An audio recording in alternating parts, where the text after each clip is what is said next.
بسم اللہ الرحمن الرحیم۔ السلام علیکم عزیز طالبات، آج ہم اپنے لیکچر کا آغاز کرتے ہیں حدیث نمبر 13 سے، اور حدیث نمبر 13 کا لفظی اور اس کا بامحاورہ ترجمہ جو ہے پہلے کریں گے، اس کے بعد اس کی تشریح جو ہے اس کی طرف آئیں گے۔ تو 12 حدیث آپ ترجمہ اور تشریح کے ساتھ پڑھ چکے ہیں،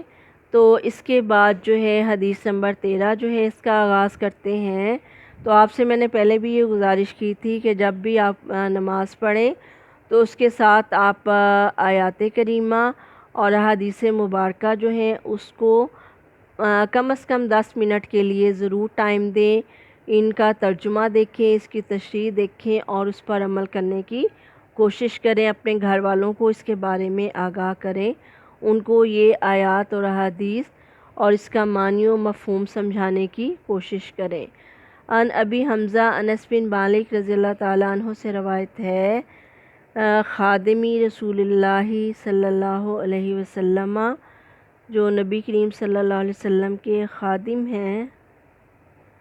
وہ روایت کرتے ہیں نبی کریم صلی اللہ علیہ وآلہ وسلم سے، قالا، آپ صلی اللہ علیہ وسلم نے فرمایا، لا یؤمنو، نہیں ایمان لاتا، احدکم، تم میں سے کوئی ایک، حتیٰ، یہاں تک کہ یحبہ، وہ پسند کرے، لأخیہ، اپنے بھائی کے لیے، ما یحب لنفسہ، جو وہ اپنے لیے پسند کرتا ہے۔ رواہ البخاری و مسلم، اسے بخاری اور مسلم نے روایت کیا ہے۔ ابو حمزہ انس بن مالک رضی اللہ تعالیٰ عنہ سے روایت ہے، جو نبی کریم صلی اللہ علیہ وسلم کے خادم ہیں، وہ آپ صلی اللہ علیہ وسلم سے روایت کرتے ہیں کہ آپ صلی اللہ علیہ وسلم نے فرمایا، تم میں سے کوئی مومن اس وقت تک کامل مومن نہیں ہوتا جب تک کہ وہ اپنے بھائی کے لیے وہی چیز پسند نہ کرے جو وہ اپنے لیے پسند کرتا ہے۔ اسے بخاری اور مسلم نے روایت کیا ہے۔ اب اس کی تشریح کی طرف آتے ہیں۔ یہ حدیث پاک جو ہے اسلامی اخوت کا شاندار جو ہے وہ ہمیں درس دیتی ہے۔ اس حدیث پاک سے یہ بات سمجھ میں آتی ہے کہ تمام مومنین جو ہیں وہ آپس میں بھائی بھائی ہیں، کس وجہ سے؟ کلمہ طیبہ کے اشتراک کی وجہ سے، چاہے وہ دنیا کے کسی بھی کونے میں رہتے ہوں، کوئی بھی زبان بولتے ہوں، کسی بھی رنگ کے ہوں، کسی بھی نسل کے ہوں، تو وہ جو ہے آپس میں بھائی بھائی ہیں دین اسلام کو ماننے کی وجہ سے۔ اور پھر یہ کہ اسلامی اخوت جو ہے وہ اسلامی معاشرے میں توازن قائم رکھنے کے لیے بہت ضروری ہے۔ خود غرضی جو ہے کسی بھی معاشرے کے لیے زہر قاتل ہے، اس لیے مومن کبھی بھی خود غرض نہیں ہو سکتا، اور اسی چیز تو اس حدیث پاک میں مومنوں کے آپس کے باہمی تعلقات جو ہیں اس میں اصرار اور خلوص کو مد نظر رکھنے کا حکم دیا ہے نبی کریم صلی اللہ علیہ وسلم نے۔ اس لیے فرمایا کہ اس وقت تک کسی انسان کا کسی مومن کا ایمان جو ہے وہ مکمل نہیں ہوتا۔ کلمہ طیبہ پڑھنے سے کوئی شخص جو ہے مسلمان تو ہو جاتا ہے، لیکن ایمان کی تکمیل یا مومن ہونے کے لیے وہ اس وقت تک اس سطح کو نہیں پہنچ سکتا جب تک کہ وہ اپنے مومن بھائیوں کے لیے انتہائی خلوص اور اثار کے جذبات سے جو ہے وہ لبریز نہ ہو۔ اخوت سے مراد اسلامی اخوت نہیں بلکہ پوری نسل آدم کی اخوت ہے۔ آپ صلی اللہ علیہ وسلم نے فرمایا کہ عقل کا سرچشمہ دین کے بعد لوگوں سے محبت رکھنا ہے اور ہر نیک و بد سے بھلائی کرنا ہے۔ آپ صلی اللہ علیہ وسلم نے فرمایا کہ اپنے بھائی کے لیے تو اس بھائی سے مراد نیک اور بد سبھی ہیں، یہ نہیں کہ کوئی شخص جو ہے کہ برا ہے تو اس سے یہ کہا جائے کہ چونکہ برا ہے تو اس لیے اس کی مدد نہیں کی جائے گی، ایسا ہرگز نہیں ہے۔ اس میں نیک اور بد دونوں شامل ہیں۔ اور من حیث مسلم، کسی بھی مسلمان کو کسی پر کوئی جو ہے وہ برتری حاصل نہیں ہے۔ گویا اس حدیث پاک میں تمام انسانوں کو مساوات کا درس دیا گیا ہے اور دوسری طرف خود غرضی کی نفی جو ہے وہ کی گئی ہے۔ احساس برتری اور خود غرضی ہی اصل میں معاشرے میں تمام تر فساد اور برائیوں کی جڑ ہے۔ اگر ایک آدمی دوسرے کو بھی اپنے برابر کا سمجھے اور خود غرض نہ ہو، ان کے حقوق کو تلف نہ کرتا ہو، نہ ان کے مال چھینتا ہو اور نہ ہی اپنے آپ کو ان سے ممتاز اور برتر سمجھتا ہو، تو یہ چیزیں جب انسان میں پیدا ہو جائیں تو وہ ہر طرح کے برے کاموں سے بچ جاتا ہے۔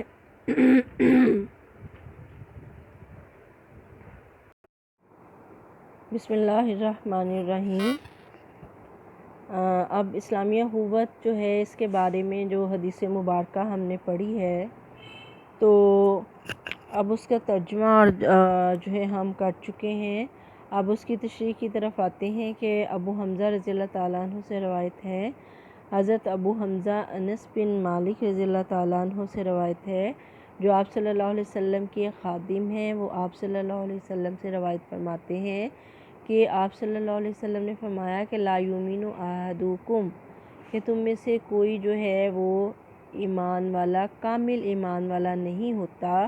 حتیٰ یحب لأخیہ، یہاں تک کہ وہ اپنے بھائی کے لیے وہ چیز پسند نہ کرے، ما یحب لنفسہ، جو وہ اپنے لیے پسند کرتا ہو۔ رواہ البخاری و مسلم، اسے بخاری اور مسلم نے روایت کیا ہے۔ یہ حدیث مبارکہ جو ہے اسلامی اخوت کے بارے میں سنگ میل کا درجہ رکھتی ہے۔ اللہ تعالیٰ نے اس کائنات کے نظام کو اور معاشروں کو جو ہے وہ درست چلانے کے لیے کچھ لوگوں کے حقوق جو ہیں کچھ لوگوں پر فرض کیے ہیں، اور جو ایک کا فرض ہے وہ دوسرے کا حق ہے، اور دوسرے کا جو حق ہے وہ پہلے کا فرض ہے، تو اس کو حقوق العباد بھی کہا جاتا ہے۔ تو جب تک ایک معاشرے میں جو ہے مساوات کا اصول جو ہے وہ قائم نہ ہو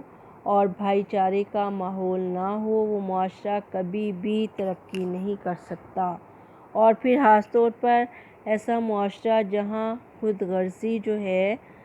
اس کی جو ہے خود غرضی عام ہو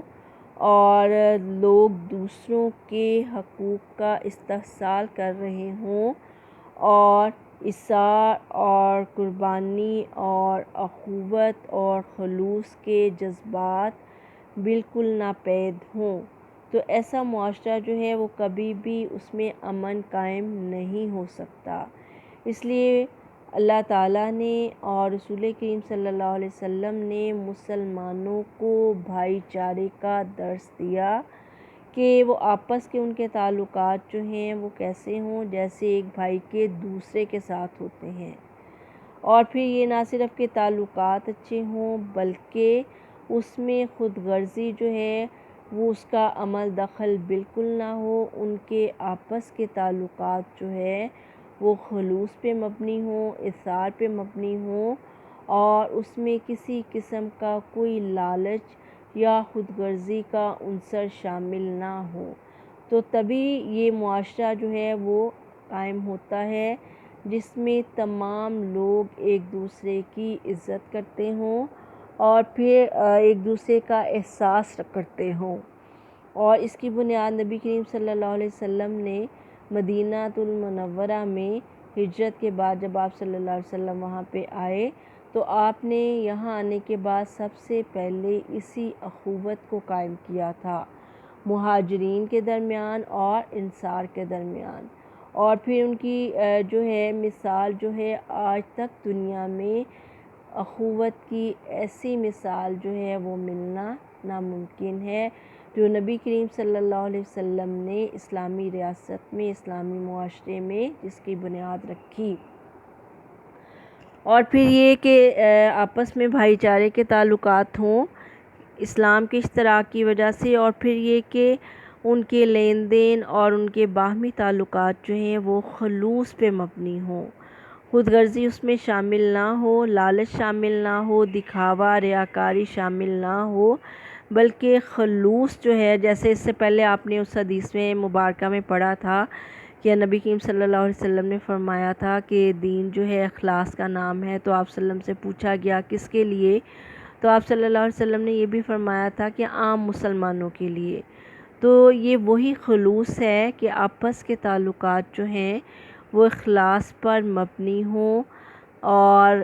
ایثار پہ مبنی ہوں اور احساس کے جذبے سے سرشار ہوں۔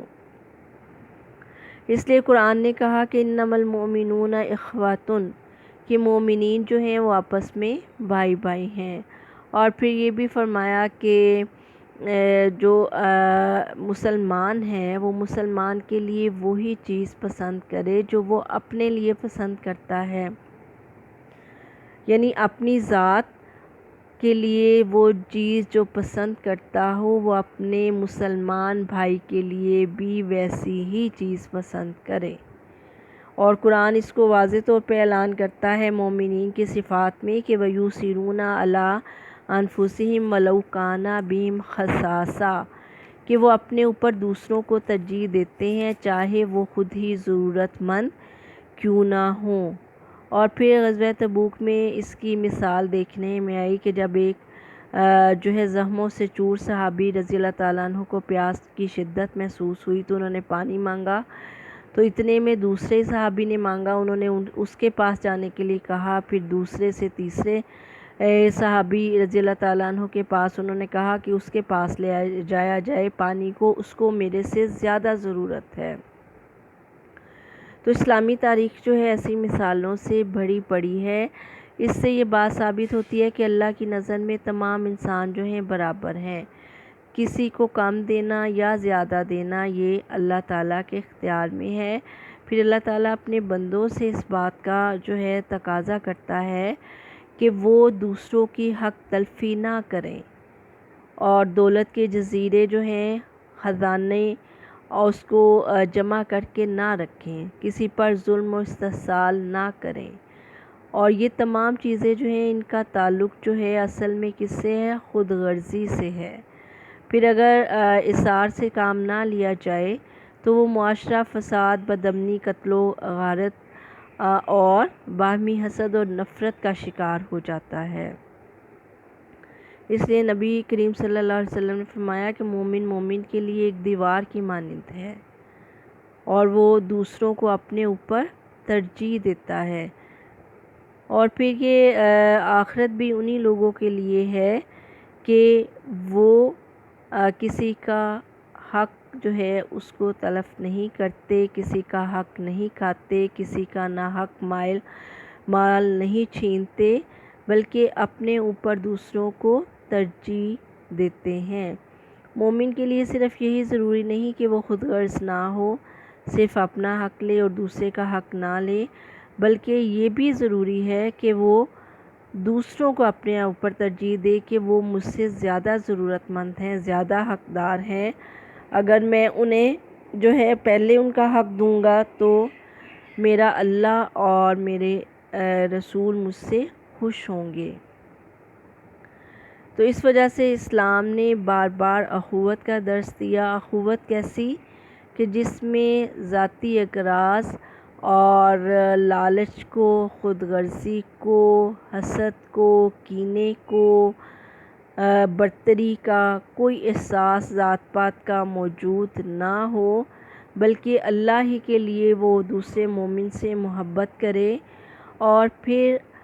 اثار سے کام لے کہ دوسرے جو ہیں وہ مجھ سے زیادہ ضرورت مند ہیں۔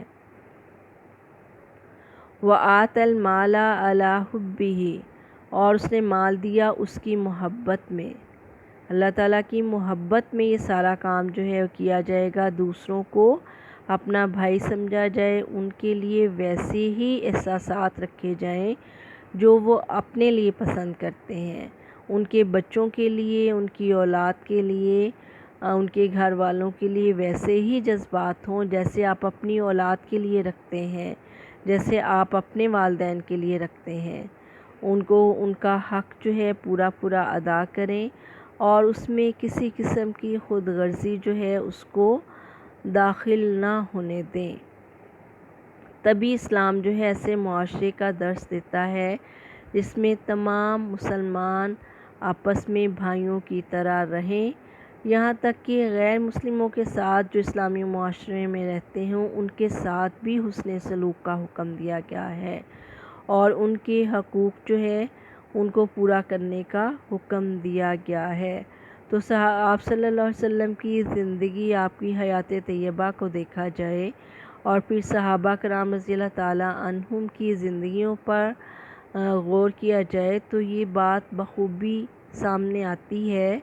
کہ وہ سب کے سب اپنے مسلمان بھائیوں کے لیے کس قدر احساس کرنے والے تھے۔ حضرت ابوبکر صدیق رضی اللہ تعالیٰ عنہ نے یہ وصیت فرمائی تھی کہ میں نے جو لباس پہنا ہے اسی میں مجھے اسی کا کفن جو ہے پہنایا جائے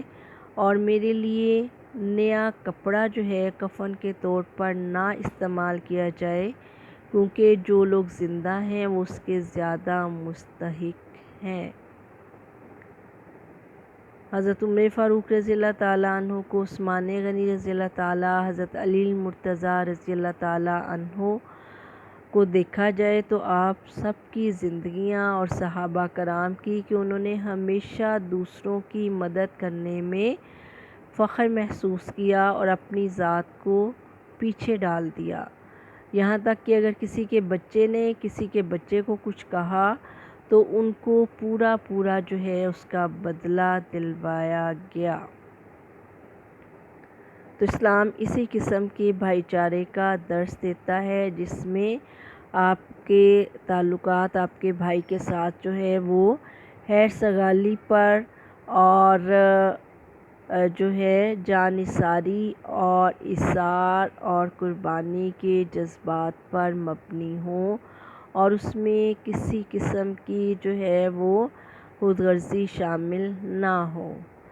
اس لیے نبی کریم صلی اللہ علیہ وسلم نے بہت سی حدیث مبارکہ میں فرمایا کہ مسلمان وہ ہے جس کے ہاتھ اور زبان سے دوسرے مسلمان محفوظ رہیں، اور پھر یہ کہ وہ جو ہے مومنین کی صفات کیا بیان کی گئی ہیں، اللہ تعالیٰ کی راہ میں دن رات چھپ کر اعلانیہ مال خرچ کرتے رہتے ہیں۔ کیوں خرچ کرتے ہیں؟ اس کے بندوں پر، اپنے بھائیوں پر، تاکہ وہ ان کے برابر آ سکیں، وہ بھی اپنی ضروریات پوری کرنے کے قابل ہوں۔ تو اسی قسم کے جذبات کا، ایثار کا، قربانی کا اس حدیث میں درس دیا گیا ہے۔ المسلم للمسلم کالبنیان، ایک مسلمان دوسرے مسلمان کے لیے ایک دیوار کی مانند ہے جس کا بعض حصہ بعض حصے کو مضبوط کرتا ہے۔ صدق اللہ العظیم۔